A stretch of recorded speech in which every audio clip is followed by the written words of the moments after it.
बिस्मिल्लाहिर्रहमानिर्रहीम। टुडे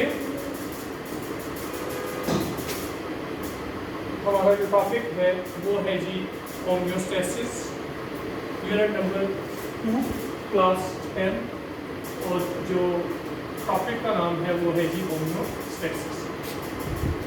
तो सबसे पहले आपने देखा होगा कि जो ऑर्गेनिज्म है वो क्या करता है, with the changing of the environmental condition. Environmental condition जब चेंज होती रहती है तो इसी इन्वायरमेंटल कंडीशन को कॉन्टिन्यूसली वो अडॉप्ट करता रहता है। ठीक, तो यहाँ पे हमारे पास दो कंडीशन मौजूद हैं। एक हमारे पास आ जाएगी जी internal environmental condition,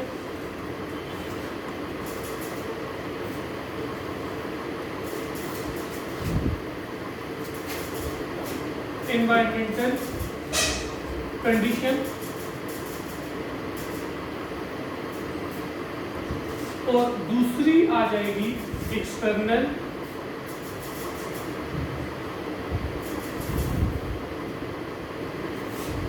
environmental condition. दो कंडीशंस हमारे पास मौजूद है। अब जो इंटरनल इन्वायरमेंटल कंडीशन है वो क्या है जी, इनसाइड द बॉडी, तो बॉडी के अंदर की कंडीशन। और जो एक्सटर्नल इन्वायरमेंटल कंडीशन है with in the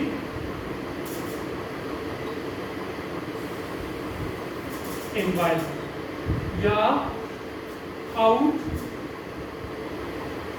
side the body, body से बाहर जो कंडीशन। तो ये दो कंडीशन और ये कंटिन्यूसली चेंज होती रहती है। अब for example external environmental condition में आज का टेम्परेचर हमारे पास 32 डिग्री सेंटीग्रेड भी होता है, 36 डिग्री सेंटीग्रेड भी होगा, 38 डिग्री सेंटीग्रेड भी होगा, 40 डिग्री सेंटीग्रेड भी होगा। ये तो एक्सटर्नल एनवायरमेंटल कंडीशन है। लेकिन इंटरनल जो कंडीशन है उसके अंदर जो बॉडी का नॉर्मल टेम्परेचर है वो कौन सा आ जाएगा जी, 37 डिग्री सेंटीग्रेड या 98.6 फ़ारेनहाइट आ जाएगा। जो ही ये टेम्परेचर इंक्रीज करेगा, 38 डिग्री सेंटीग्रेड की तरफ जाएगा या 99.6 फ़ारेनहाइट की तरफ जाएगा, तो देन क्या करेगी बॉडी, बॉडी क्या करेगी, इस टेम्परेचर को मेंटेन करेगी, इस टेम्परेचर को वापस लेके आएगी 37 डिग्री सेंटीग्रेड 98.6 फ़ारेनहाइट की तरफ वापस लेके आएगी।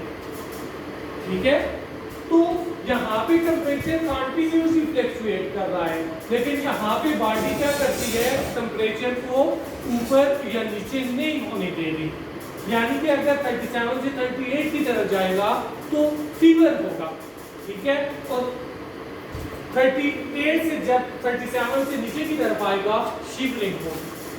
तो ये जो मेंटेनेंस है, ठीक है, या आपके पास क्या आ जाएगा, जो रिस्पांस है, response of the body against the external environmental condition, it is called the homeostasis.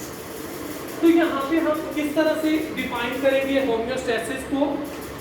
Homeostasis को हम डिफाइन कर सकते हैं, response of the body, response of the body against the external stimuli. जो कोई भी स्टिमुलाई है, स्टिमुलाई क्या होगा, any change in the environment, any change in environment is called stimuli आ जाएगा। इसके अगेंस्ट जो बॉडी का रिस्पांस होगा उसको हम क्या बोलेंगे जी? उसको हम बोलेंगे होम्योस्टैसिस बोलेंगे। इसके अलावा हम किस तरह से कह सकते हैं? Maintaining a balanced state with in the body of organism. इसको हम होम्योस्टैसिस को एक और तरीके से भी डिफाइन कर सकते हैं, maintaining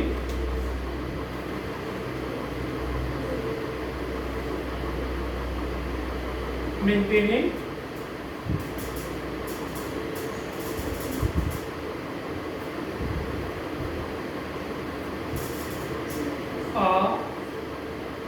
balanced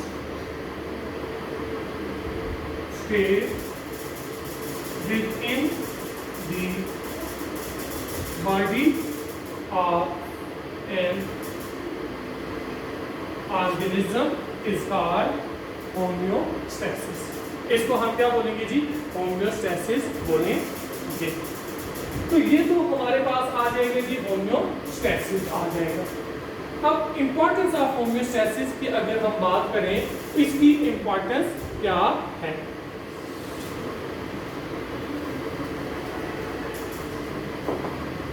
importance of homeostasis,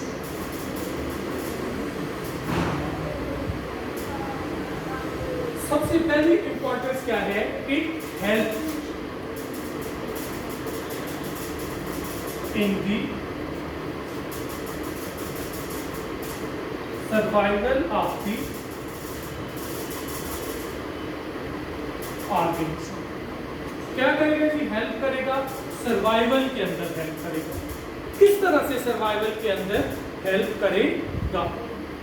अब फॉर एग्जाम्पल मैं एक छोटी सी आपको मिसाल दूंगा कि जो ह्यूमन बॉडी है, इसके अंदर जो एंजाइम है, एंजाइम को मेटाबॉलिक प्रोसेस के लिए जो टेम्परेचर चाहिए, ऑप्टिमम टेम्परेचर जो चाहिए, वो कितना चाहिए जी?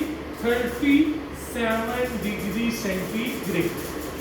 लेकिन आपने देखा होगा कि कुछ जगह ऐसी भी होती है, एनवायरनमेंट की मैं बात कर रहा हूँ, जहाँ पे टेम्परेचर 38 डिग्री की तरफ भी जाता है, 39 की तरफ भी, 42 डिग्री सेंटीग्रेड की तरफ भी जाता है। तो बॉडी तो इसी टेम्परेचर के अंदर मौजूद है। एक्सटर्नली टेम्परेचर हमारे साथ ये आ जाएगा। इंटरनल टेम्परेचर बॉडी को क्या चाहिए जी? 37 डिग्री सेंटीग्रेड चाहिए। अगर बॉडी विद एनवायरनमेंट के साथ अपना टेम्परेचर चेंज करती जाएगी, तो देन क्या होगा? देन होगा इस तरह से कि जो मेटाबॉलिक रिएक्शन हो रहे हैं बॉडी के अंदर, वो तमाम के तमाम कोलैप्स कर जाएंगे और they become fatal for the organism. लेकिन बॉडी क्या करती है? 42 डिग्री सेंटीग्रेड के अंदर रह के, 42 डिग्री सेंटीग्रेड एनवायरमेंटल कंडीशन के अंदर रह के अपनी एनवायरमेंटल कंडीशन को किसके ऊपर? 37 डिग्री सेंटीग्रेड के ऊपर मेंटेन करके रखती है। तो ये आपके पास क्या जी? होम्योस्टैसिस है। और जब ये 37 डिग्री सेंटीग्रेड के ऊपर मेंटेन रखती है, तो इसके अंदर तमाम के तमाम metabolic process, all metabolic process occur normally, तमाम के तमाम जो मेटाबॉलिक प्रोसेस हैं वो नॉर्मली होंगे। ठीक है, तो ये तो पहली इंपॉर्टेंस है कि बॉडी होम्योस्टैसिस क्या करती है जी? हेल्प करती है सर्वाइवल ऑफ दी ऑर्गेनिज्म। उसी के साथ साथ दूसरा जो आ जाएगी, इसकी इंपॉर्टेंस आ जाएगी, वो क्या है जी? Homeostasis help the organism to utilize the environment in a best possible way. It help the organism, homeostasis help the organism to utilize the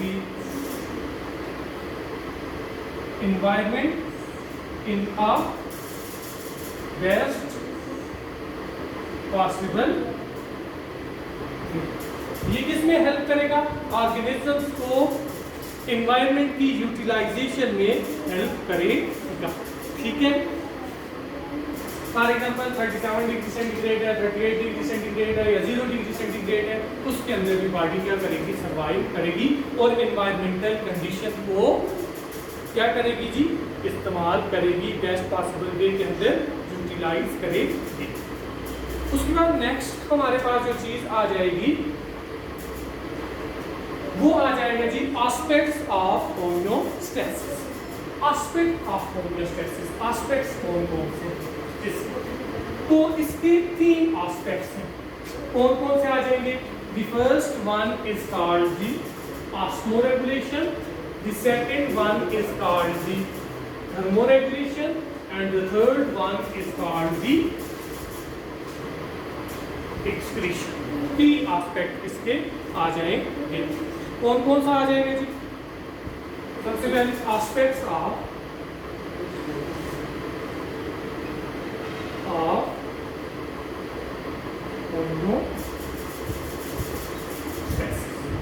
aspects आ जाएंगे। कौन-कौन से एस्पेक्ट्स आ जाएंगे? सबसे पहला जो एस्पेक्ट है वो आ जाएगा जी ऑस्मोरेगुलेशन।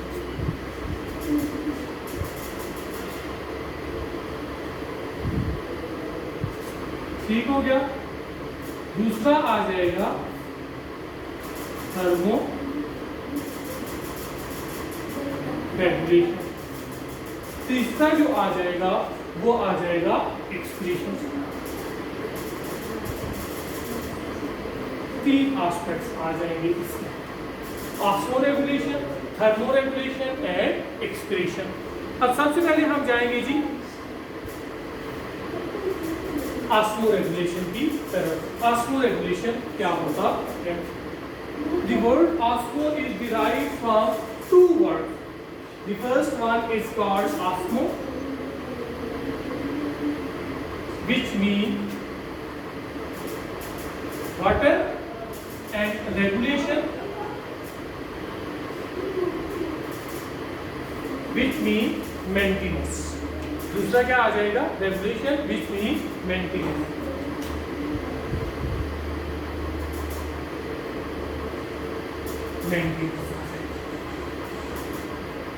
तो हम इसको किस तरह से डिफाइन कर सकते हैं? हम इसको डिफाइन कर सकते हैं कि maintenance of a balance amount of water. Osmoregulation is the aspect of homeostasis in which body maintain the water and dissolve salt balance। उसके बाद हम इस तरह से भी इसको डिफाइन कर सकते हैं कि maintaining the water solute balance, maintaining the water solute balance in the body is called osmoregulation. ठीक हो गया?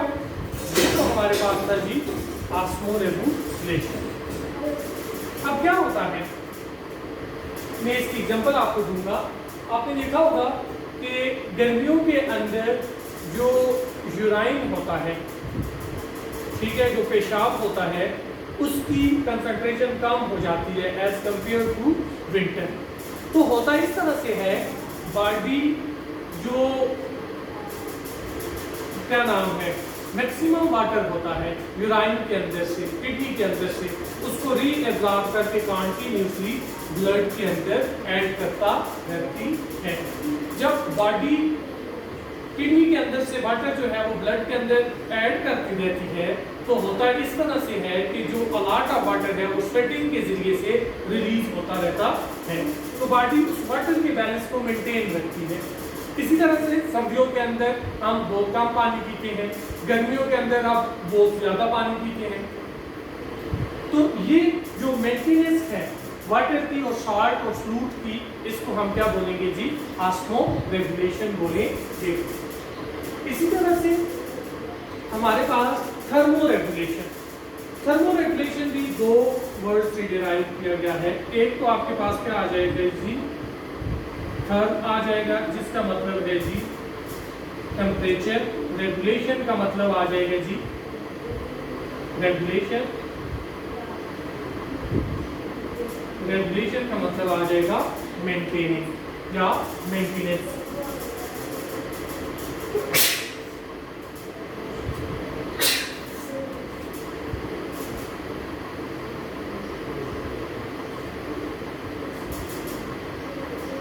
मेंटेनेंस आ जाएगा या मेंटेनिंग आ जाएगा। तो हम इसको इस तरह से डिफाइन कर सकते हैं, thermoregulation is the aspect of homeostasis in which the body maintain their internal temperature, maintain their internal temperature। इस तरह से मेंटेन रखती है। For example 37 degree centigrade normal temperature है, ठीक है। अब होता इस तरह से है कि जो बाहर का टेम्परेचर है वो क्या हो गया जी, ज़्यादा हो गया, या हमने कोई एक्सरसाइज वगैरह की या धूप से निकले तो टेम्परेचर जो इस बॉडी का इंक्रीज होना स्टार्ट हुआ, तो बॉडी ने क्या किया जी, स्वेटिंग रिड्यूस करना स्टार्ट कर दिया। स्वेटिंग में क्या होता है, वाटर वेपर्स की फॉर्म में बॉडी से बाहर निकलता है, और ये जो वाटर बॉडी से निकलता है they contain a lot of energy, बहुत ज्यादा अमाउंट में एनर्जी लेके बाहर निकल जाता है, और बॉडी का जो कोर टेम्परेचर है वो 37 डिग्री सेंटीग्रेड से ज्यादा नहीं जाता। इसी तरह से जब सर्दियों के अंदर क्या होता है, बॉडी का टेम्परेचर 36 डिग्री सेंटीग्रेड की तरफ या 35 डिग्री सेंटीग्रेड की तरफ जाना स्टार्ट हो जाता है। तो बॉडी क्या करती है, बॉडी इस तरह से करती है कि जो आपके जिस्म के ऊपर बाल खड़े हो जाते हैं, रोंगटे खड़े हो जाते हैं, तो वो बेसिकली क्या होता है, जब गूस बम्प्स बनते हैं तो आपके पास होता है इस तरह से है कि जितने भी पोर्स होते हैं हेयर की रूट के साथ वो क्लोज हो जाते हैं, बंद हो जाते हैं, और ब्लड का जो फ्लो होता है टुवर्ड्स द वाइटल ऑर्गन वो भी इंक्रीज हो जाता है। जब ब्लड का फ्लो इंक्रीज हो जाता है तो देन मेटाबॉलिक रिएक्शन इंक्रीज होता है, as a result maximum amount में हीट एनर्जी प्रोड्यूस होती है, जो कि स्कोर बॉडी टेम्परेचर को अगेन किसकी तरफ लेके आती है जी, इस टेम्परेचर को लेके आ जाती है 37 डिग्री सेंटीग्रेड की तरफ। आगे समझ बात। उसके बाद नेक्स्ट आपके पास आ जाएगा एक्सक्रीशन आ जाएगी। अब एक्सक्रीशन क्या होती है, process in which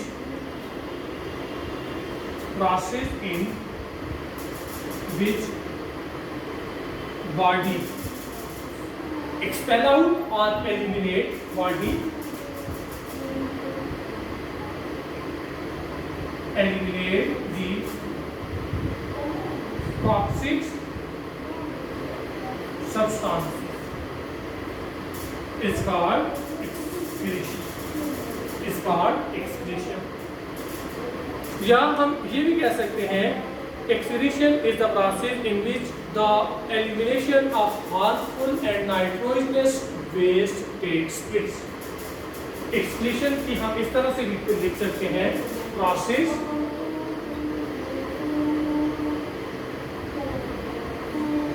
in which the toxic and harmful substances eliminated from the body of